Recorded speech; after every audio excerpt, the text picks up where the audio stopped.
Regresamos a Argumentos. Gracias, amigos, por seguir en sintonía de este espacio. Seguimos conversando con el profesor Rafael Quiroz, economista en temas de petróleo. Nuestra compañera Soriaimi González recogía también algunas impresiones sobre el libro de Petróleo, Lutitas y Pandemia y su presentación. Rafael Simón Jiménez, historiador, dirigente político, miembro también del Centro de Políticas Públicas y FEDEC, daba su opinión al respecto, profesor Quiroz, y vamos a escucharlo. Además, padrino del libro. Así es. Vamos a escucharlo. Rafael Quiroz Serrano, apreciado amigo que me ha hecho la distinción de que yo apadrine este nuevo título que coloca de cara a los venezolanos y que tiene que ver con todo lo que ha sido las últimas sacudidas en el mercado energético internacional, el papel del petróleo de lutitas, que es un petróleo no convencional que hoy en día ha cambiado toda la perspectiva de la producción petrolera mundial y sobre todo a los Estados Unidos le ha permitido reconfigurarse como un país de menos vulnerabilidad energética. Lo vincula al tema también de lo que fue el efecto de la pandemia del COVID-19 sobre la economía mundial, sobre la sociedad mundial, pero también sobre el petróleo. Entonces él indaga a profundidad sobre las causas que han llevado a nuestra industria petrolera a la situación de mengua que hoy en día tiene y habla incluso del compromiso futuro que tenemos. Una de las conclusiones de que saca Quiroz cuando hace un análisis particularmente de la caída de la producción venezolana. Nosotros llegamos en 1997 a producir 3.800.000 barriles diarios y todavía al final del mandato de Chávez, antes de la muerte de Chávez, el país tenía una producción por encima de los 2 millones de barriles de petróleo. Es decir, que el colapso definitivo de la industria petrolera ha sido en tiempo reciente, pero demuestra Quiroz que ese colapso se produjo antes de las sanciones y que se produjo antes también de que el petróleo de lutita fuera un factor fundamental, digamos, en la producción mundial de petróleo. Bueno, regresamos acá a los estudios después de escuchar a Rafael Simón Jiménez. También tocaba otro de los aspectos que está allí contemplado, que también nuestra industria energética empezó a tener problemas mucho antes de la llegada de las sanciones, que también desde el gobierno se ha argumentado que nuestros problemas en la industria petrolera pues han sido seriamente afectados por esta política de sanciones de Estados Unidos. Sí, eso no es cierto, eso no es cierto.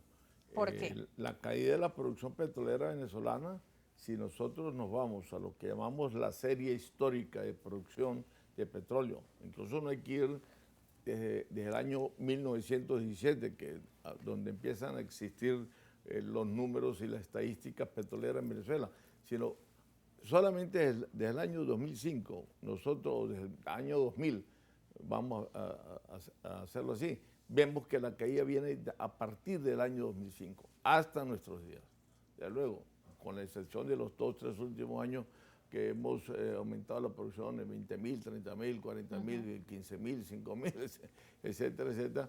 Pero la caída de la producción viene del año 2005. La caída de la refinación viene desde el año 2007, 2008.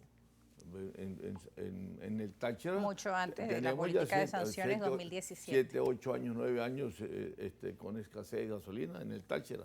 Y en el año 2005, como en el año 2008, no existían las sanciones.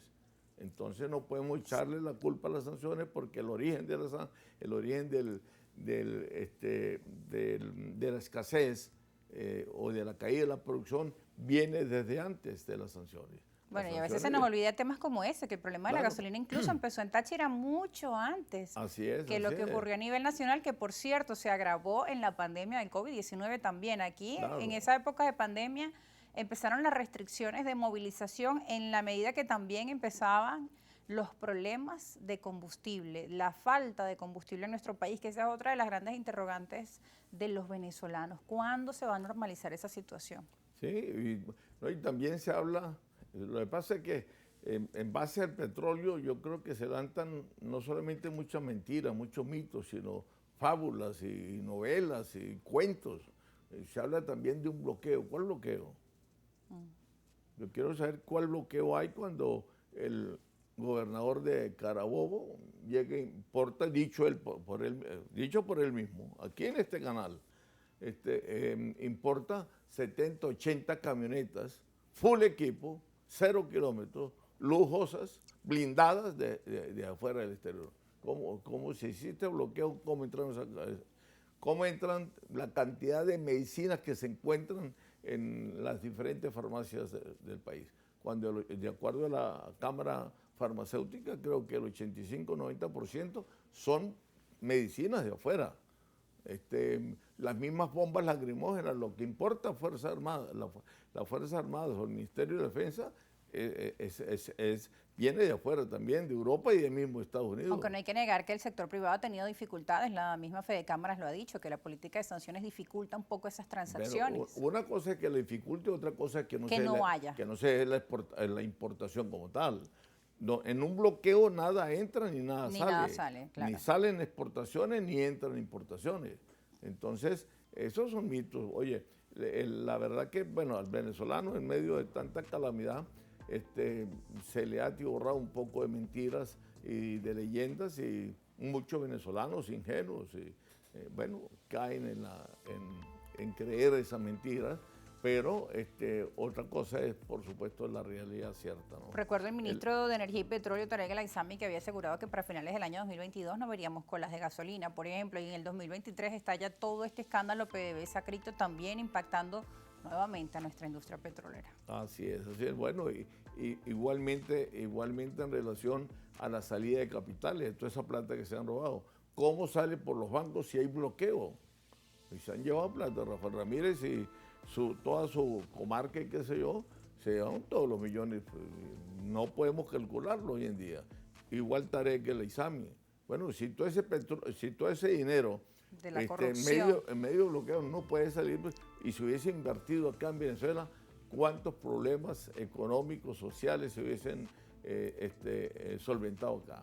El problema es precisamente que es un gobierno con una gran vocación por la corrupción administrativa y que, bueno, el erario público es constantemente violado, por decir lo menos, en cuanto a recursos financieros. Y bueno, con respecto a la cuestión petrolera, entonces, para retomar el tema, es que entonces no se dice al venezolano de que va a depender la solución nuestra de PDVSA y del petróleo como tal, va a depender de que podamos habilitar o podamos levantar la producción petrolera. Mientras que nosotros no levantemos la producción de petróleo a 1,5 millones, a 2 millones o a 2,5 millones de barriles, no podemos reconstruir la misma empresa, la misma industria, claro. O sea, el mismo PDVSA. Y mientras que no reconstruyamos PDVSA, no podemos reconstruir el país. Esto va para rato en caso de que no haya un viraje en lo político. Si hay un viraje en lo político es posible que las empresas transnacionales, que son las que tienen el capital para invertir, sientan cierta atracción. Ojo, esas empresas transnacionales se están metiendo en Guyana, se están metiendo en Brasil, en Presal, en Vaca Muerta, en México. Aunque hay algunas empresas que han regresado y están solicitando permisos a Estados Unidos para tramitar con Venezuela. Tenemos que ir a una pausa, profesor Esas no Quiroz. esas no han regresado, nunca se han ido de acá.